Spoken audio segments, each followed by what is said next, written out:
Hey everybody, it's me, Jennifer DeRozier, your favorite realtor.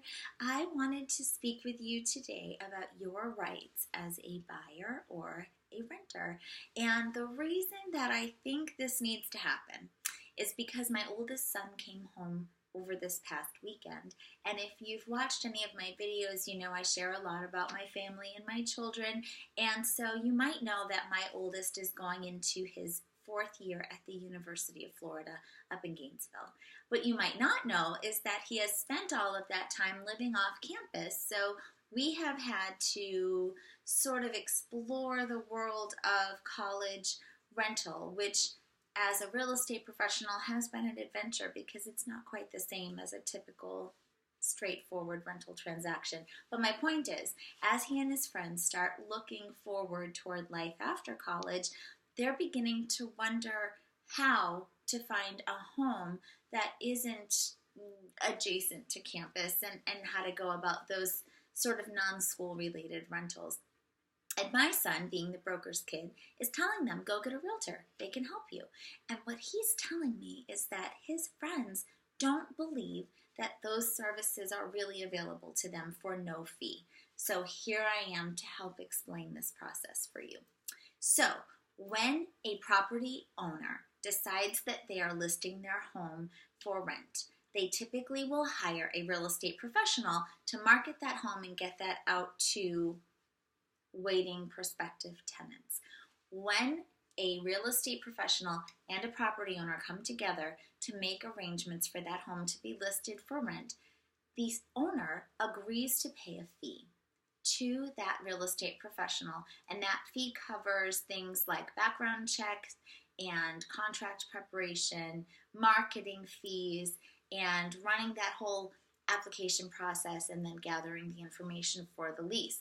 But it also includes a provision where the listing agent or the realtor that the owner hires has already committed ahead of time to paying your real estate professional a fee for bringing you to that property.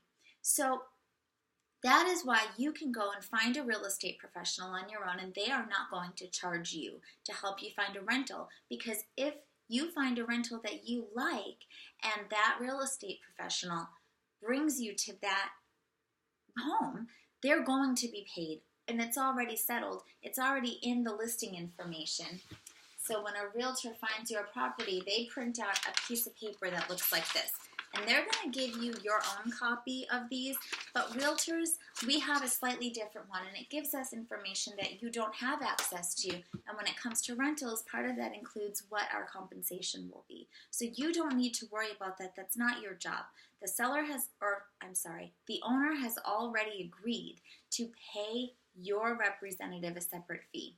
So another myth is, well, do I stand a better shot of getting this property if I use the owner's agent rather than my own? No, because the owner has already committed to spending one chunk of money. So whether or not his agent keeps all of that money or is obligated to share that with your realtor, it's all already going to come out of his pocket, and the decision is ultimately his. So it would be unethical for his realtor to say that he should choose another tenant over you just because you have your own representation, and that would get them in a lot of trouble. So if that does happen to you, you call me and I will tell you how to fix that.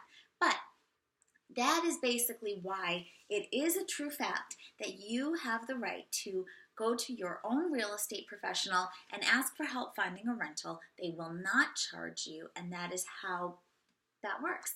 And the same thing is true for when you are house hunting, because even though it's a different process, you don't pay your realtor to help you find a home to purchase. Essentially, it's the same idea, where a home seller finds a real estate professional and agrees to a price that they're going to pay them to market their home and sort of oversee transaction management from beginning to end. And part of that fee covers the cost of paying a buyer's agent. So different circumstance, same outcome. Basically, the owner or seller is always responsible for paying both real estate parties. So you're off the hook. There's no reason to make it any harder than it already is. So get out there and call a real estate professional. If you're local, if you're in Southwest Florida, and there's anything that I can do to help you, you know how to reach me. And if you're not, but you would like some help finding a good realtor wherever you are, you're also welcome to call me, and I'll do everything I can to help. Hopefully this clears things up for you guys, but I'm always here if you have more questions. Have a great day.